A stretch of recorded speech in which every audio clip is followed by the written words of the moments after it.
দুর্দান্ত ক্যামেরা আর clean user এক্সপিরিয়েন্সের জন্য সারা পৃথিবীতে গুগল পিক্সেলের ডিভাইসগুলো কিন্তু খুবই জনপ্রিয়। বিশেষ করে বাংলাদেশে কিন্তু গুগল পিক্সেলের ফোনগুলো অনেক অনেক বেশি জনপ্রিয়। আমি নিজেও কিন্তু একজন পিক্সেলের ফ্যান। আমি প্রচুর পরিমাণ পিক্সেল ডিভাইস ইতিমধ্যে ইউজ করে ফেলেছি। গুগল পিক্সেলের ডিভাইসগুলো যেমনি অনেকগুলো ভালো দিক রয়েছে এবং অনেকগুলো কিন্তু মারাত্মক খারাপ দিকও রয়েছে। সো আপনারা যারা রিসেন্টলি গুগল পিক্সেলের ডিভাইসগুলো কেনার কথা ভাবছেন, সেটা ইউজড হোক ব্র্যান্ড নিউ হোক, গুগল পিক্সেলের প্রবলেমগুলো সম্পর্কে কিন্তু আপনাদের জানা উচিত। আজকের এই ভিডিওটাতে আমি আপনাদের সাথে গুগল পিক্সেলের 5-6টা মারাত্মক প্রবলেম শেয়ার করবো এবং শেষে যে দুইটা প্রবলেম শেয়ার করবো সেগুলো কিন্তু খুবই মারাত্মক।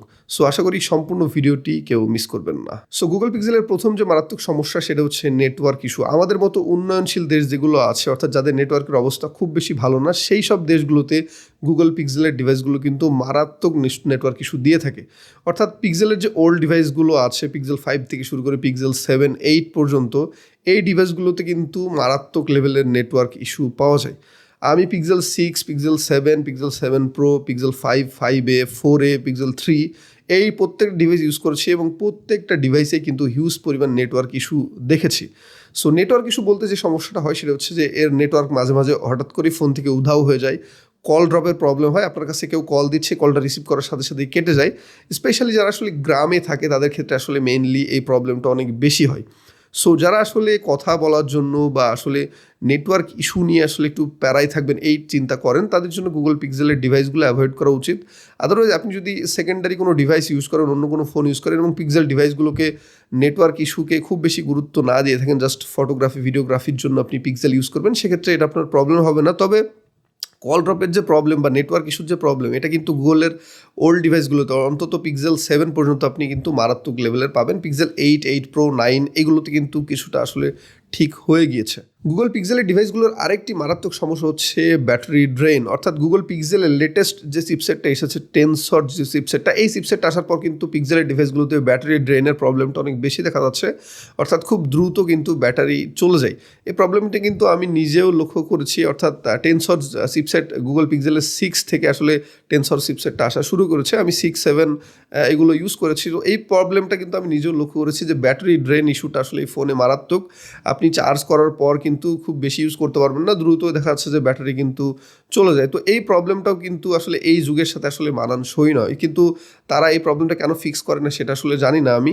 তাদের ফোনগুলোতে কিন্তু এই প্রবলেমটা হয়ে থাকে এবং 8-এর পর এই প্রবলেমটা আসলে কিছুটা সলভ হয়েছে এবং 9-এ কিন্তু এই প্রবলেমটা অনেকটাই সলভ হয়ে গিয়েছে। তবে আপনারা যারা আসলে পিক্সেল 6, পিক্সেল 5 বা পিক্সেল 5a, 6a, 7, 7 প্রো এই ফোনগুলো নেওয়ার কথা ভাবতেছেন, এই ফোনগুলোতে কিন্তু ব্যাটারি ড্রেনের ইস্যুটা আছে এবং এর কারণে কিন্তু আপনাদের ফোন বারবার চার্জ দেওয়া লাগতে পারে। প্রত্যেকটা পিক্সেল ডিভাইসের আরেকটা জাতীয় সমস্যা হচ্ছে স্লো চার্জিং। অর্থাৎ কোম্পানি থেকে খুবই স্লো চার্জিং সিস্টেম দেওয়া হয়েছে, যে কারণে আসলে কিন্তু ফোনগুলোকে চার্জ করতে আপনার অনেক বেশি সময় লাগবে।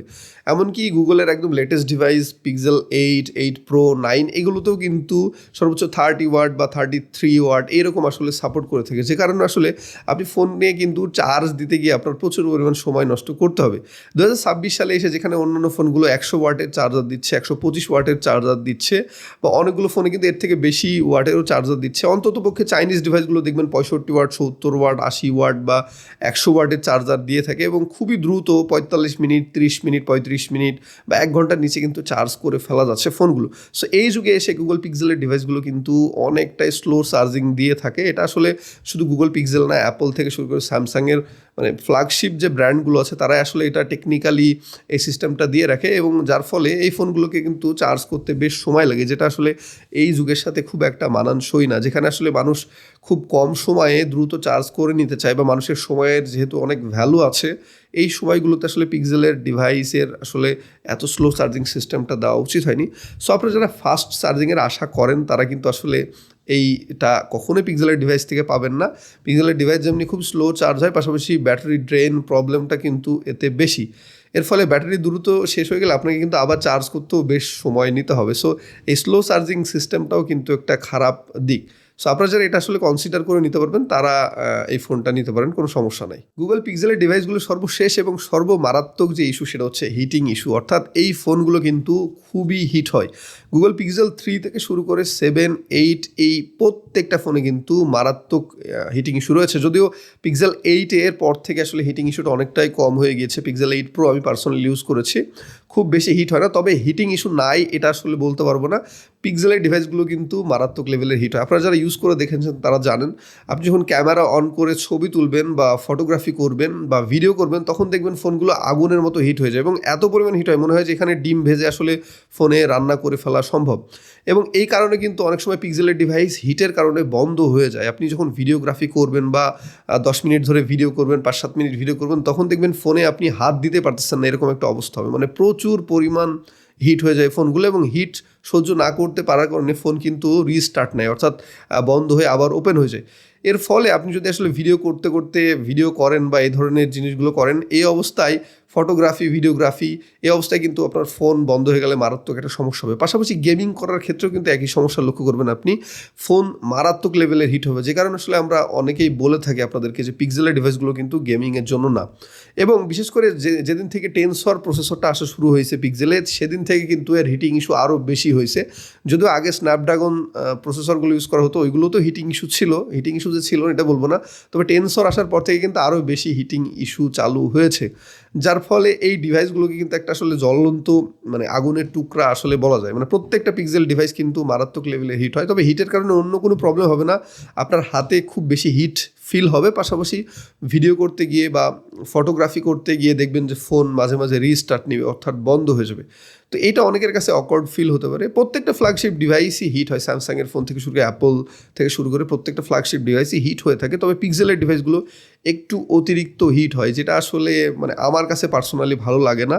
এবং ফটোগ্রাফি এবং ভিডিওগ্রাফি করতে গেলে কিন্তু মাঝে মাঝে ফোন অফ হয়ে যায়। তো এইগুলো বেসিক্যালি আসলে পিক্সেল ডিভাইসের কয়েকটা মারাত্মক ইস্যু। যদি আপনার কাছে এই ইস্যুগুলো খুব বেশি মারাত্মক না মনে হয়ে থাকে, তাহলে কিন্তু পিক্সেল ডিভাইস আপনারা নিতে পারেন। এবং হিউজ পরিমাণ মানুষ কিন্তু বাংলাদেশে পিক্সেল ডিভাইস ইউজ করতেছে এই সমস্যাগুলো মোকাবেলা করে। বিশেষ করে নেটওয়ার্ক ইস্যু আর হিটিং ইস্যুটা কিন্তু খুবই মারাত্মক সমস্যা এই ফোনগুলোতে। তো লেটেস্ট ডিভাইসগুলোতে আসলে পিক্সেল ট্রাই করতেছে এই সমস্যাগুলো সমাধান করে ফেলার।